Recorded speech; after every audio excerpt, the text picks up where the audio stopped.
Okay, let's talk about money. We use it every single day, right? We earn it, spend it, hopefully save a little. But how many of us really get how it all works? I mean, the whole system. Well, in this explainer, that's exactly what we're going to do. We're pulling back the curtain on how money actually works. So, just to give you a little perspective, how much money do you think is out there in the world? Well, the latest estimate is somewhere around $81 trillion. Yeah, it's it's a number so big, it's kind of hard to even wrap your head around it. And a number like that, well, it makes you wonder, right? What even is all that money? Is it just piles of cash and coins? And where in the world did it all come from? That's the big question we're diving into today. All right, let's get into the fundamentals. At its very heart, money isn't really about the paper it's printed on or the metal in a coin. It's all about trust. You can think of every dollar as a universal IOU, an IOU. It's just a promise that we all agree has value, and that's what lets us trade stuff with each other so easily. You know, this whole system of trust didn't just pop up overnight. It evolved over thousands of years, and each step was basically a solution to a problem. We started with simple bartering, trading goods directly, but that got really messy fast. So around 600 BCE, we got coinage, which was way better for setting a standard value. But then lugging around heavy coins was a pain, right? So boom, around 1100 CE, we get paper banknotes. And now? Well, now we're in the digital age where most money is just ones and zeros flying around on computer servers. So why did we even need to invent money in the first place? Think about bartering for a second. It's just really inefficient. Imagine you're a chicken farmer who needs a new pair of shoes. You have to find a shoemaker who just so happens to be in the market for some chickens. It's a huge headache. And what if a pair of shoes is only worth half a cow? How do you even do that? See? Money was the genius, simple fix for all of those problems. Okay, so if money is just a tool for tracking value, where does all this value actually come from? Well, there are two massive engines that create it. And the first one is business. Companies, they don't just shuffle money from one person to another. They actually create brand new wealth. And here's a super simple way to see how that works. A company makes money from sales, right? We call that revenue.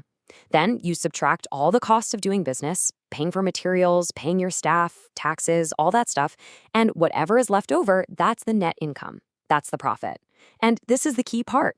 That profit isn't just money that already existed, it's new value. It's new wealth that's been created from scratch. And this whole thing isn't just some boring accounting trick. I love this quote from Jack Welch, the former CEO of GE. He said, "We're not managing profits, we're managing businesses."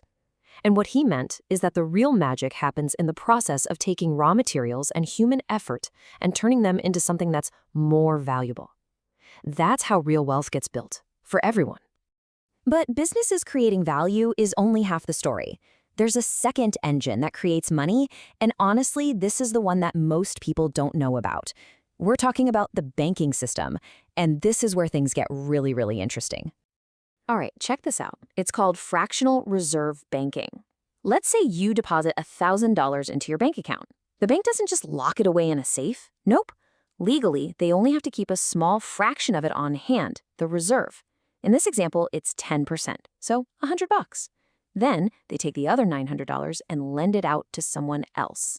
And here's the kicker. That person spends the $900 and it gets deposited into another bank, and the whole cycle starts all over again. And this is the part that can kind of blow your mind, that one single deposit of $1,000 can actually end up creating thousands of new dollars in the economy as it gets loaned out over and over. So get this, banks aren't just storage units for our cash. They are literally creating new money every time they make a loan.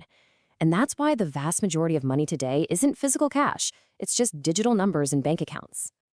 Okay, so let's recap. We have companies creating real value, and we have banks essentially multiplying money out of thin air through loans. As you can probably guess, a system like that could spin out of control really fast. So who's in charge? How is this giant money machine actually managed? Well, that's where the central bank comes in. You can think of it as the bank for all the other banks. It's like the heart of the entire financial system. And its main job is to keep the economy on a steady course, making sure it doesn't get too hot and cause runaway inflation, or get too cold and fall into a recession. They're the ones managing the whole show. So how do they do that? Well, their biggest and most powerful tool is interest rates. Think of it like a gas pedal and a brake for the economy. If things are getting too wild and prices are shooting up, the central bank hits the brakes by raising interest rates. That makes it more expensive to borrow money, so people and businesses spend less and things cool down. On the flip side, if the economy is stalling, they hit the gas by lowering interest rates. Borrowing becomes cheaper, which encourages everyone to spend and invest, giving the economy a boost. And if you want to see where a huge chunk of all this money ends up, just take a look at how governments spend it.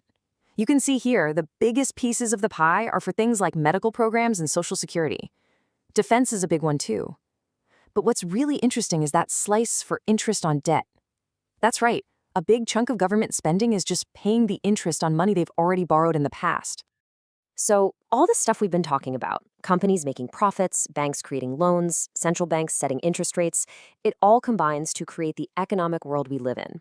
But this isn't just some abstract economics lesson. Understanding this huge system is absolutely crucial because it directly impacts your own money and your ability to build wealth. In fact, a lot of the same rules apply to you personally. Remember how we looked at a company's finances? Well, you have your own personal version of that, and it's called your net worth. It's pretty simple, really.